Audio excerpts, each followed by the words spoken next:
আমার আল্লাহ আশরাফুল মাখলুকাত বানালেন। এই মানুষটা দুনিয়াতে আসবে, কিভাবে চলবে, কিভাবে তার ব্যক্তিগত জীবন, পারিবারিক জীবন, সামাজিক জীবন, রাষ্ট্রীয় অঙ্গন কিভাবে পরিচালনা করবে, তার জন্য ক্যাটালগের প্রয়োজন আছে না নাই? আল্লাহ কি কোনো ক্যাটালগ দিয়েছেন? দিয়েছেন। সেটার নাম কি? বাল হুয়া কুরআনুম মাজিদুম ফি লাওহিন মাহফুজ। আমার আল্লাহ একটা ক্যাটালগ দিয়েছে, সেই ক্যাটালগের নাম হলো কুরআন। সুবহানাল্লাহ, সুবহানাল্লাহ। উদাহরণ দিয়ে আপনাদের বুঝতে আরো ক্লিয়ার হবে ইনশাআল্লাহ। আমি কিন্তু কমার্শিয়াল বক্তা না যে একটা ঘটনা ধরবো আর শেষ করবো। যে বিষয় ধরেছি ওর খুঁটি নাটি নারী বুড়ি যা আছে ইনশাআল্লাহ এক একটা শব্দ বোঝাবো ইনশাআল্লাহ। অপেক্ষা করেন, মেডিসিন সামনে আছে। আপনার শ্যালো মেশিন চেনেন? ডিজেল চালিত মেশিন চেনেন না? এই ডিজেল চালিত মেশিন যিনি আবিষ্কার করেন তার নাম হলো ডক্টর অটো।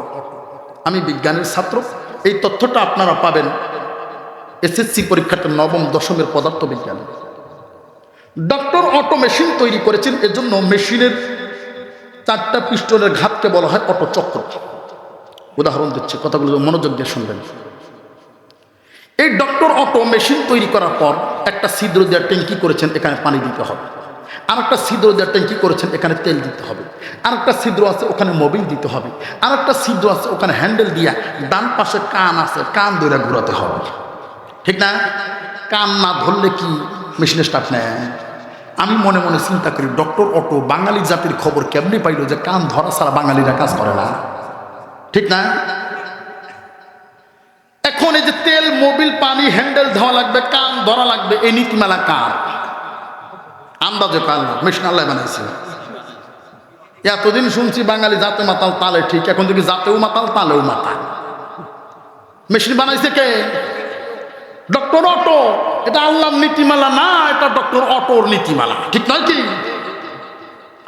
আপনি আপনার পরিশ্রমের টাকা দিয়ে, মাথার ঘাম পায়ে ফেলানো, রক্ত পানি করা টাকা দিয়ে মেশিন কিনে আনলেন।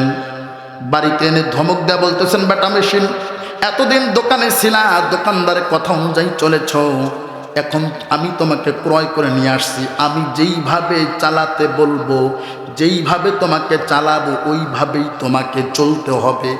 তেলের জায়গায় মোবিল, মোবিলের জায়গায় পানি, আর পানির জায়গায় তেল দিলেন, হ্যান্ডেল দিয়া ঘুরানি দিলেই মনে হয় স্টার্ট নেবে না। কেন? উল্টা পাল্টা হয়েছে। অসুবিধা কি? আপনার মেশিন আপনি উল্টায় রাখেন, পাল্টা রাখেন, সিট করে রাখেন আর উপর করে রাখেন, আপনি যেভাবে চলতে বলেন ওভাবে চলতে হবে। জিনিস আপনার চলবে, চলবে। এইটুকু তো বুঝছেন? কথা পায় না, বুঝছেন তো? আমার কথা হলো নিজের কেনা টাকা মেশিনের উপরে নিজের আইন বাস্তবায়ন করা যায়? কথা বলেন, যায়?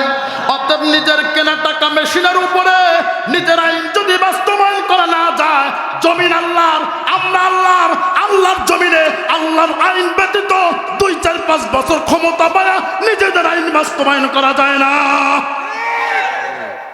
কথা ঠিক আছে? বুঝবেন না মানে বুঝাইছেন, শুধু বলবেন যে বুঝি নাই 5 বার বল। ঠিক আছে কথা? জমিন কার? আমরা কার? কোরআন কার? বিধান কার?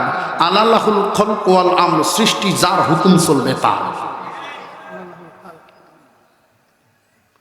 এবার একটু মনোযোগী হন। আপনি যতই চেষ্টা করেন না কেন মেশিন স্টার্ট নেবে? মেশিন বৃদ্ধাঙ্গুলি প্রদর্শন করে বলবে, বেটা আমাকে ক্রয় করেছ জাস্ট ব্যবহার করতে পারবা, কিন্তু আমি আমার সৃষ্টিকর্তার আইন অমান্য করতে পারবো না। ঠিক? আমার কথা হলো, সামান্য মেশিন যদি তার সৃষ্টিকর্তার আইন অমান্য না করে, আপনি আমি আশরাফুল মাখলুকাত মানুষ দাবি করি কিন্তু সৃষ্টিকর্তার আইন মানি না। আমি বলি মানুষ হওয়া তো দূরের কথা, মুসলমান হওয়া তো দূরের কথা, ডক্টর অটোর তৈরি করা মেশিন হওয়ার যোগ্যতাও আপনার মধ্যে না। এরপরেও যদি বাড়াবাড়ি করেন, মাঝে মধ্যে মেশিন রাগ করে, এটা জানেন? মনে করছেন হুজুর শুধু ওয়াজি করে আর কিছু পারে না, মেশিনও চালাইতে পারে। হ্যাঁ, মাঝে মধ্যে মেশিন রাগ করে, বেশি বান্দরামি করবেন, উল্টা ঘোরে ঘোরে ঘোরে। মাঝে মধ্যে মেশিন রাগ কইরা উল্টা করে, বেটা ফাজলামি করিস, আমি আমার সৃষ্টিকর্তার আইন মানবো আর তুই উল্টা পাল্টা করিস। রাগ করে উল্টা ঘোরে। একবার হ্যান্ডেলটা যদি জায়গা মতো লাগে, জীবনে আর চাপা সোজা কইরা কথা বলা লাগবে না। ঠিক অনুরূপভাবে আল্লাহর জমিনে আল্লাহর আইন ব্যতীত যারাই নিজেদের আইন বাস্তবায়ন করতে চেয়েছিল, নমরুদ, ফেরাউন, সাদ্দাত, আবু জেহেল, উতবা, সায়বা, হামান, কিছুদিন আগেও যেই ফেরাউন বিদায় হয়েছে, যারাই চেয়েছিল আল্লাহর জমিন ব্যতীত নিজেদের আইন বাস্তবায়ন করবে, জনগণ উল্টা ঘুরে এমন থাপ্পড় দিছে চাপা বাঁকা কইরা ইন্ডিয়া। ঠিক, হ্যাঁ, বাড়াবাড়ি করেন না। মেশিন উল্টা মাঝে মধ্যেই ঘোরে, কথা কয় না। মেশিন উল্টা মাঝে মধ্যেই ঘোরে। যে থাপ্পড় দিছে জীবন আর চাপা সোজা করে বাংলাদেশ আসা লাগবে না। ঠিক নয় কি? অতএব বোঝা যায় এটাই শেষ, উল্টা না, আরো উল্টা ঘুরতে পারে। ঠিক নয় কি? এদের স্বাধীন হওয়ার 54 বছর অতিক্রম হয়ে গেল। দুঃখজনক হলেও সত্য, দুঃখজনক হলেও সত্য, আজ পর্যন্ত কোনো বিধর্মীরা বলে না আমরা রাষ্ট্র ধর্ম ইসলাম মানি না। ঠিক নয় কি? দুঃখজনক হলেও সত্য, আজ পর্যন্ত বিধর্মীরা আল্লাহর কোরআন নিয়ে এত বাড়াবাড়ি করে নাই, আমার রাসূলকে এত গালি বিধর্মীরা দেয় নাই যত গালি দিয়েছে নামধারী মুসলমান। ঠিক না? নামের আগে আবার মোহাম্মদ শব্দ লাগায়, প্রত্যেক বছর সরকারি খরচে হজে যায়, মোহাম্মদ শব্দ লাগায় হজে গেলে জান্নাত পাওয়া যাবে। এক ডিব্বা পাতলা পায়খানা রাইখা উপরে সোনার অক্ষর দিয়ে লিখে দিচ্ছেন বগুড়ার দই। ওটা কি বগুড়ার দই হবে? ভিতরে কি পাতলা পায়খানা। ঠিক তেমনি তোমার নামের আগে মোহাম্মদ, ভিতরে যে শিরে কুফর বেদাত, কিয়ামত পর্যন্ত মোহাম্মদ দিয়া রক্ত বমি করলেও ওই ব্যক্তি কোনোদিনও মুসলমান হবে না। ঠিক নয় কি? আমি মাঝে মধ্যে চিন্তা করি এরা কেন বিরোধিতা করে, এরা কেন কোরআনের বিরোধিতা করে। এদেরকে আবার মসজিদেও দেখা যায়, মাদ্রাসায়ও দেখা যায়, মাহফিলেও পাওয়া যায়। ঠিক নয় কি? আবার মসজিদ থেকে, মাহফিল থেকে, মাদ্রাসা থেকে বের হইয়াই কোরআনের বিরোধিতা করে এমন ব্যক্তি আছে না নাই? কোরআন খুলে অ্যানালাইসিস করে দেখেছে এদের সমস্যা গোড়ায়। সমস্যা কোথায়? গোড়ায়। এক্সাম্পল দিচ্ছি, ছোটবেলায় দেখতাম মাও খালা চাচিরা মুরগির নিচে হাঁসের ডিম দিয়ে বাচ্চা ফুটাইতো, দেখেছেন? এখনো কি দেন?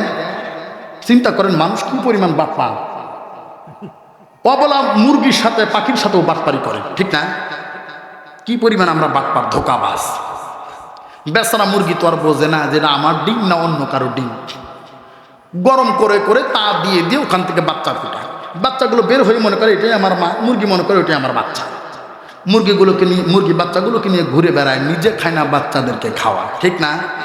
হঠাৎ করে একদিন আকাশে গ্রুম গ্রুম আওয়াজ হচ্ছে, টিপ টিপ করে বৃষ্টি পড়তেছে। এবার বলেন মুরগি কি আরো থাকে?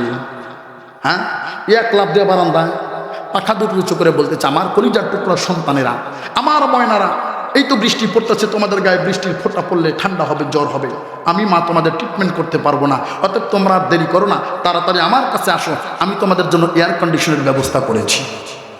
এখানে কি সুবহানাল্লাহ বলা যায়? আচ্ছা বলেন তো দেখি, মুরগি যতই কারিয়ানা সুরে ডাকুক আর চরমনায় সুরে ডাকুক, হাঁসের বাচ্চা কারো কথা শোনে? বৃষ্টি যত পরে ওরা তত নাচানাচি করে। ঠিক না? বৃষ্টি যত পরে তত নাচানাচি করে। মুরগি চিন্তা করে সর্বনাশ, ওদের বাপদাদা 14 গোষ্ঠীর কেউ তো এরকম ছিল না। পুরা মুরগির জাতে কেউ কোনোদিন পানিতে যায় নাই, আর কেমন কুলাঙ্গার জন্ম দিলে আমরা পানিতে নাচানাচি করতেছি। পাশে বাড়ি মুরগিকে ডাক দেয়, বলে বুবু সব শেষ হয়ে গেছে। কি হয়েছে? বা কি বলবো, দুঃখের কথা, ওদের বাপদাদা 14 গোষ্ঠী কোনোদিন পানিতে যায় না, মুরগি জাতের মধ্যে কেউ পানিতে যায় না, আর আমার পেটের সন্তান হয়ে কেমনি পানিতে লাফায়? পাশে বাড়ি মুরগি বলে কোথাও না কোথাও সমস্যা আছে, আমাকে একটু দেখতে দে, অ্যানালাইসিস করতে দে। পাশে বাড়ি মুরগি তীক্ষ্ণ দৃষ্টি দেখে দিয়ে অ্যানালাইসিস করে রিপোর্ট পেশ করলো, বুবু কিয়ামত পর্যন্ত ডাকলেও ওরা আপনার ডাকে সাড়া দেবে না, কেননা ওরা আপনার বাচ্চাই না, ওরা হলো হাঁসের বাচ্চা। ঠিক কথা বলেন? ঠিক।